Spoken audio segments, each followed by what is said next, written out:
அதில் பற்றி படர்ந்து தான் அவங்களால செய்ய முடியும். தனித்துவமே கிடையாது. தனியாக நின்னா டெபாசிட் கூட வாங்காது. திமுகவோட சரித்திரமே முடிஞ்சிடும், இனிமேல் வரமாட்டாங்க. இப்போ வரைக்கும் இருக்கிற எல்லா மணலையும் திருடிட்டாங்க. எவ்வளோ கொள்ளையடிக்க முடியுமோ கொள்ளையடிச்சிட்டாங்க, எவ்வளோ சேர்த்த முடியுமோ சொத்து சேர்த்துட்டாங்க. சினிமாவில் வேணால் ஹீரோவாக இருக்கலாம், அவங்க அரசியலில் வரைக்கும் ஹீரோவாகல, காமெடி ட்ராக்ல தான் போயிருக்காங்க. நான் ஆட்சியை பிடிக்க போகிறேன், முதல்ல 40%னாங்க.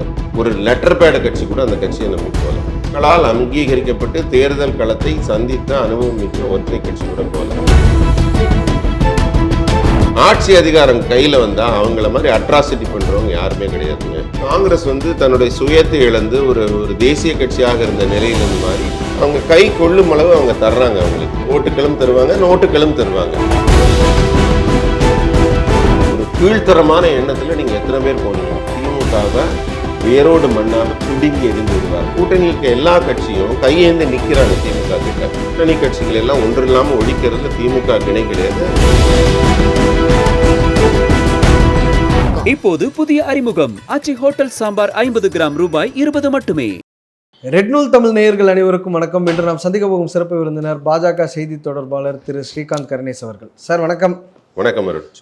திருப்பரங்குன்றத்துக்கும் பிரதமர் போனாரு, சாமி தரிசனம் செய்தாரு. அதன் பிறகு திமுக ஆட்சியில் நடந்த மிகப்பெரிய சதி வெளியில வரும் அப்படிங்கிறாரு. என்ன சதி நடந்ததா பிரதமர் நினைக்கிறாரு? அதாவது மக்களுக்கு சொல்ல வேண்டிய மிக நல்ல கருத்தை நல்ல கேள்வியில் கேட்டிருக்கீங்க. உங்கள் நோக்கம் எதுன்னு தெரியாது, ஆனால் இதோட பலன் நல்லா இருக்கும். அது எதுக்காக இது சொல்கிறேன்னா, ஒரு சாமானியர் அவர் ஒரு வழக்கு போடுறாரு. இதனால் தீபத்தை ஏற்றணுன்னு ஒரு ஒத்தை திரியிலையும் ஒரு 50 மில்லி எண்ணெயிலையும் முடிய வேண்டிய விஷயத்த திமுக என்ன பண்ணிச்சு, ஊதி பெருசாக்கி அதுக்கு ஒரு தடையும் செஞ்சு இப்போ அவங்க அதே தூண் மேலே அவங்க ஏதோ ஒரு கந்தூரி விழாலாம் நடத்துகிறாங்க. அதுக்கு யார் பர்மிஷன் கொடுத்தா? ஏதோ இஸ்லாமியர்கள்லாம் சேர்ந்து அங்கே ஒரு விழா நடத்துகிறாங்க, சந்தனக்கூட விழாவை ஏதோ ஒரு விழா நடத்துகிறாங்க. அதுக்கு யார் அவ்வளோ விரைவாக பர்மிஷன்? அங்கே தர்கால் நடந்தது. அதுக்கு எல்லாமே அதாவது இந்து சமய அறநிலையத்துறை இந்து சமய ஒழிப்புத்துறையாக இங்கு செயல்பட்டு கொண்டிருக்கிறது. அதாவது எந்த இந்து சமய அறநிலையத்துறை நம்மளுடைய தமிழர் மரபையும் மாண்பையும் ஆலய மரபுகளையும் பராமரிக்க வேண்டுமோ அவங்க அதை செய்யாமல் அதுக்கு எதிராக செயல்படுறாங்க. கேஸ் போடுறதே விளக்கு ஏற்றக்கூடாதுன்னு யாராவது அறநிலையத்துறையில் கேஸ் போடுவாங்களா? அதனால் கொள்கைக்கு முரணாக அவங்க செயல்படுறாங்க. அதாவது இஸ்லாமியர் ஓட்டை வாங்கணும்னு. அதனால் இப்போ ஒரு ஒத்தை திரியிலையும் 50 மில்லி எண்ணெயிலையும் முடிய வேண்டிய விஷயத்த மாபெரும் பெருசாக்கி இங்கேருந்து ஒரு 100 எம்பி போகிறாங்க. என்னென்னா அதுக்கு சாதகமான ஒரு தீர்ப்பை தந்ததற்காக ஜட்ஜி மதிப்புக்குரிய ஜிஆர் சாமிநாதன் அவர்களை இம்பீச் பண்ணணும் அப்படின்னு 100 பேர் போகிறாங்க. தமிழ்நாட்டுக்கு தண்ணி இல்லைன்னு போனியா? தமிழ்நாட்டுக்கு கச்சத்தீவை மீட்டுட்டு வர 100 பேர் போனீங்களா? தமிழ்நாடு நீட்டுன்னு புருடா விட்டியா, அதுக்காக போனீங்களா? நீங்கள் யாராவது 100 பேரை கூட்டிகிட்டு போனீங்களா? எதுக்காக? தமிழரின் நன்மைக்காக மாண்புக்காக எதுக்காக போனீங்களா? உன்னோட ஓட்டு சிறுபான்மை ஓட்டை ஏமாற்றணும், சிறுபான்மையினரை ஏமாற்ற வேண்டும், இங்கே ஒரு மத கலவரத்தை உருவாக்க வேண்டும் என்பதற்காக ஒரு கீழ்த்தரமான எண்ணத்தில் நீங்கள் எத்தனை பேர் போனீங்க? இதாவது நடந்துச்சா? அதனால் தர்மத்தை நீங்கள் அழிக்கவே முடியாது. அந்த தர்ம தேவதையை இந்த தேர்தலில் திமுகவை வேரோடு மண்ணாக பிடுங்கி எறிந்து விடுவார்கள். அவங்க காணாமல் போய் விடுவார்கள். இதில் இன்னொரு மிக முக்கியமான கருத்து, நீங்கள் அவங்க என்ன சொல்ல வராங்க? அந்த மலையே முதல் இருக்கிற முருகனோட 6 படை வீட்டில் முதல் படை வீடு அது. அங்கே இருக்கிறதுல தர்கா பிற்காலத்தில் தோன்றுறது, சில 100-150 வருஷம் முன்னாடி வந்தது. ஆனால் இந்த கோவிலோட மரபுகளை செய்ய விடாமல் தடுக்கிறாங்க அப்படிங்கிறாங்க.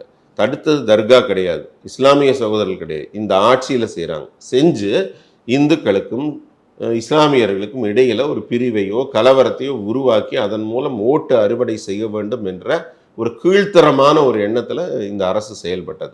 இது வெளிப்படையாக எல்லாருக்கும் தெரிஞ்ச விஷயம். இதை அவங்க செய்ய முடியாமல் தோற்று போய் அவமானப்பட்டு பல விஷயங்கள் நடந்தது. பாஜக கூட்டணியை பற்றி பேசணும், திருப்பரங்குன்ற இஷ்யூவை பற்றி பேசணும். அப்படியே திமுக கூட்டணிக்கு நகர்ந்துடலாம் சார். நீங்கள் லைட்டாக டச் பண்ணீங்க. திமுக கூட்டணி எப்போவுமே ஒரு 2019 ஒரு ஃபார்மிடபுளான அலைன்ஸ்னு சொல்லுவாங்க. தொடர்ந்து நாங்கள் ஜெயிச்சுட்ருக்கோம் அப்படின்னு சொல்கிறாங்க. இந்த டைம் திமுக கூட்டணியை நீங்கள் எப்படி பார்க்குறீங்க? ஒரு பிரச்சனை இருக்கிற மாதிரி தான் எல்லாத்துக்கும் வெட்ட வெளிச்சமாகவே தெரியுது. கிரீஷ் ஜோடங்கர் ஒரு கருத்தை சொல்கிறாரு, திமுக தலைவர்கள் அதற்கு முரணாக வேற ஒரு கருத்தை சொல்கிறாங்க. கிரீஷ் ஜோடங்கரை வச்சுட்டே செல்வ பெருந்தகை அவர் சொன்ன கருத்தையே மாற்றி சொல்கிற மாதிரி ஒரு விஷயங்கள் வருது.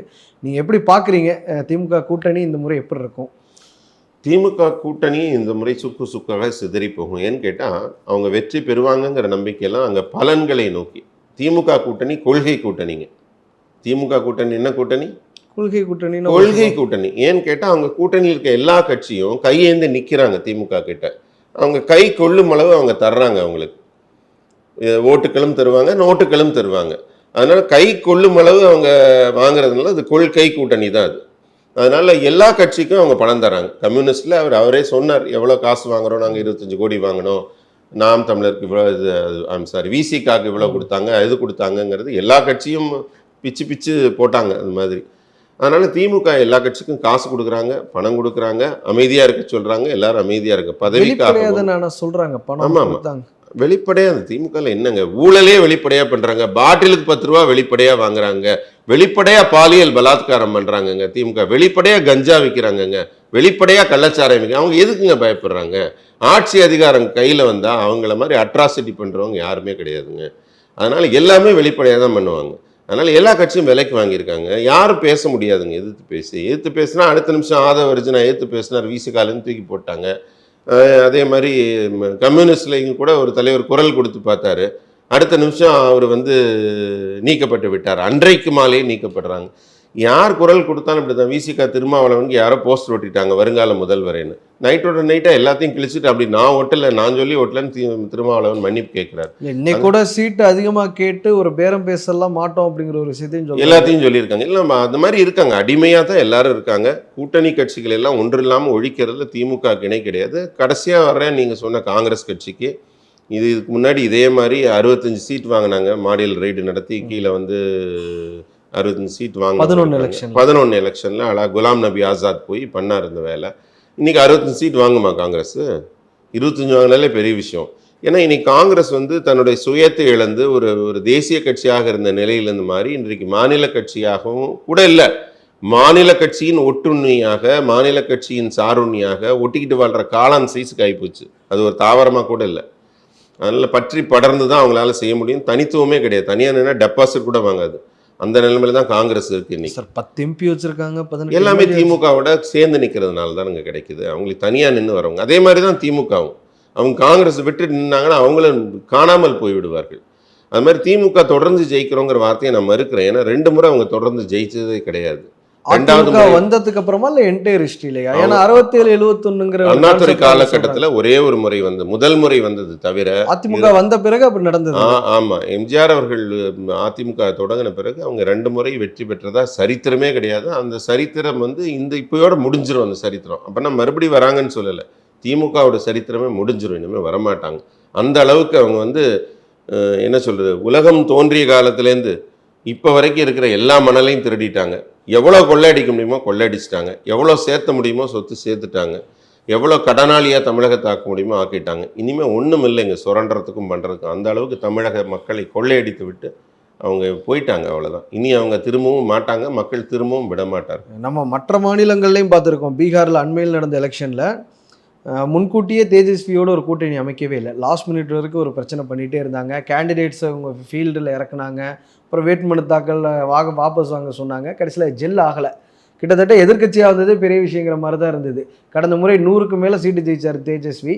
ஆனால் இந்த முறை எதிர்க்கட்சியாக வந்தது பெரிய விஷயங்கிற மாதிரி இருந்தது. இது இப்போ பாஜக கூட்டணிக்கு, அதாவது என்டிஏ கூட்டணிக்கு ஒரு அட்வான்டேஜாக பார்க்குறீங்களா? தமிழ்நாட்டிலே அதே மாதிரி ஒரு சூழல் தான் நிலவுது. இல்லை, அதில் நீங்கள் நல்லா பார்த்தீங்கன்னா, நான் தான் ஜனநாயகன் அப்படிங்கிற ஒரு பேரை போட்டுக்கிட்டு ராகுல் காந்தி போனவர் தேர்தல் பிரச்சாரத்துக்கு கூட போகல. இல்லை, இப்போ இந்த பிறந்தநாள் வாழ்த்தை கூட அண்ணாமலை போன்றவர்கள் ட்விட்டரில் விமர்சனம் பண்ணுறாங்க. கடந்த வருடம் ப்ரோன்னு வார்த்தைக்கு வார்த்தை சொன்னாங்க, ஸ்வீட் பாக்ஸ் வாங்கி கொடுத்தாரு. ஒரு சைக்கிளிங் போகும்போது கூட என்னையும் எப்போ கூட்டிகிட்டு போக போகிறீங்கன்னு ராகுல் காந்தி கேட்டார். இந்த வருஷம் ரொம்ப ஃபார்மலாக இருந்தது, அவருடைய வாழ்த்துக்களும் சரி, இவருடைய ரிப்ளையும் சரி. அப்படிங்கும்போது அதாவது அதுக்குள்ளே நான் ரொம்ப டீப்பாக போக விரும்பலை. நான் ஒரு சீரியஸான இன்டர்வியூவில் நடுவில் ஜோக்கெல்லாம் இல்லாமல் ப்ரூவன் பார்ட்டிஸ் தேர்தலில் களத்தில் நின்று ஜெயிச்சு காட்டினவங்களை பற்றி பேசுவோம். வெறும் வாய்ஸ் அவடாலில் பேசிகிட்டு இருக்க புதிய கட்சிகள் பற்றி நான் பேச விரும்பலை. அது நம்மளுடைய சீரியஸாக போகிற அந்த போக்கை குலைத்து விடும்போது, அவர் சினிமாவில் வேணால் ஹீரோவாக இருக்கலாம், அங்கே அரசியலில் அவர் இன்னும் ஹீரோ ஆகலை, காமெடி ட்ராக்கில் தான் போயிட்டுருக்கார். அதனால் அரசியலில் நம்ம இப்போ பார்க்குற பார்வையில் நீங்கள் கேட்டிங்க ஒரு கேள்வி. திமுக அலையன்ஸை பொறுத்த வரைக்கும் அவங்க காங்கிரஸோட உண்மையாக நேர்மையாக இல்லை, காங்கிரஸில் இருக்கவங்க இணக்கமாக இல்லை. ஒவ்வொரு கட்சியும் வேறு வேறு புரிதலோட தான் சில காலத்தின் கட்டாயத்தினால உள்ளே இருக்கிறார்கள். அந்த கூட்டணி இணக்கமாகவும் இல்லை. இன்னும் சொல்ல போனால் திமுக ஆட்சி முழு அதிகாரத்தையும் பயன்படுத்தி அத்தனை அவலங்களையும் செய்து அத்தனை கொள்ளைகளையும் ஊழல்களையும் கரப்ஷன் கலெக்ஷன் எல்லாத்தையும் பண்ண பிறகு இந்த கூட்டணி கட்சிகள்லாம் இதற்கான தண்டனையை சேர்ந்து அனுபவிக்க போகிறார்கள், சேர்ந்து அனுபவிக்க போகிறாங்க. அதனால் அவர்களுடைய முடிவுரை, திமுகவுக்கும் அதன் தோழமை கட்சிகளும் முடிவுரை உறுதி செய்யப்பட்டு விட்டது, மக்களால் இறுதி செய்யப்பட்டு. இறுதி கேள்வி சார், எப்போவுமே களம் அதிமுக விசஸ் திமுக தான் இருக்கும். கடந்த 50 வருடமாக நம்ம அதை தான் பார்க்குறோம். இடையில மூப்பனார் போன்ற ஃபேக்டர்லாம் இருந்தது. ஆனாலும் அதிமுக விசஸ் திமுக தான் களம் இருந்திருக்கு. இந்த முறை விஜய், நீங்கள் சொன்னீங்க சீரியஸாக போகிற இன்டர்வியூவில் ஏன் இந்த மாதிரி கேட்குறீங்கன்னு. ஆனால் விஜய் ஒரு ஃபேக்டராக தானே பார்க்கப்படுறாரு. கண்டிப்பாக நான் இதை மறுக்கிறேன். விஜய் ஏன்னா அவரே சொல்கிறாரு 30% ஓட்டு எனக்கு இருக்குங்கிறாரு. அவர் சொல்கிறதுக்கு எல்லா உரிமையும் உண்டு. அவர் ஒரு நடிகராக தனிப்பட்ட முறையில் நான் அவரை மதிக்கிறேன். பட் ஒரு கட்சி தலைவரை நான் அவரை அங்கீகரிக்க கூட இல்லை. இந்த எலெக்ஷனில் நிற்கட்டும், அவர் எவ்வளோ ஓட்டு வாங்குறான்னு பார்க்கணும். அதுக்கப்புறம் அவரை பற்றி பேசுகிறது தான் நல்லாயிருக்கும். மற்றபடி ஒற்றை கருத்து மட்டும்தான் நான் சொல்கிறேன். இன்றைக்கி ஒரு ஒரு ஒரு கடை நல்லா இருக்குன்னா அந்த கடையை பார்த்து 4 பேர் வருவாங்க. இன்றைக்கி அவர் உறக்க கூவுறாரு. என்ன கூவுறாருன்னா, ஓராண்டுக்கு மேலாக நான் கட்சியை ஆரம்பிச்சிட்டேன், நான் ஆட்சியை பிடிக்க போகிறேன். முதல்ல 40%னாங்க, அவங்களே 30 ஆக்குனாங்க, அவங்களே 25ன்னு ரொம்ப நாள் சொன்னாங்க, இப்போ 60 சொன்னாங்க, எல்லாமே சொன்னாங்க. இப்போ எல்லாமே கீழ் நோக்கி தான் போயிட்டு இருக்காங்க. இன்றைக்கி அவங்களே 20க்கு கீழே இறங்கிட்டாங்க, 15லேருந்து 20%ன்றாங்க. அவங்களுக்கே நம்பகத்தன்மை குறைஞ்சிட்டு வருது. ஆனால் அவங்க 60 சொன்ன காலத்துலேருந்து இப்போ வரைக்கும் பார்த்தீங்கன்னா ஒரு லெட்டர் பேட கட்சி கூட அந்த கட்சியை நம்பி போகல. அவங்க ஆட்சியில் பங்கு தருகிறோம், அதிகாரத்தில் பங்கு தருகிறோம், கூட்டணி ஆட்சி தான்ங்கிறத வெளிப்படையாக அறிவித்து கூட ஒற்றை கட்சி கூட, மக்களால் அங்கீகரிக்கப்பட்டு தேர்தல் களத்தை சந்தித்த அனுபவம் மிக்க ஒற்றை கட்சி கூட போகல. அப்படி இருக்கும்போது அந்த கட்சியை பற்றி பேசுறது நகைப்புக்கிடமானது தான். அதில் எனக்கு மாற்று கருத்தே இல்லை. அவங்க வெற்றி பெற்று வரட்டும், பிறகு நம்ம பேசலாம். ஆனால் நம்மளுமே அவரை கூட்டணிக்கு அழைச்சோம் தானே. தமிழிசை அந்த மாதிரி ஒரு 15% தலைவரும் தனிப்பட்ட கருத்தை பதிவு செஞ்சிருப்பாங்க. கட்சியின் நான் செய்தி தொடர்பாளர், கட்சியில் யாரும் யாரோடையும் பேசலை. அதுக்கான தேவையோ அவசியமோ யாருக்கும் இல்லை. ரொம்ப நன்றி சார், இவ்வளவு நேரம் எங்களுக்காக நேரம் தந்து நேர்காணல் அளித்ததற்கு நன்றி. இப்போது புதிய அறிமுகம் ஆச்சி ஹோட்டல் சாம்பார் 50 கிராம் ரூபாய் 20 மட்டுமே.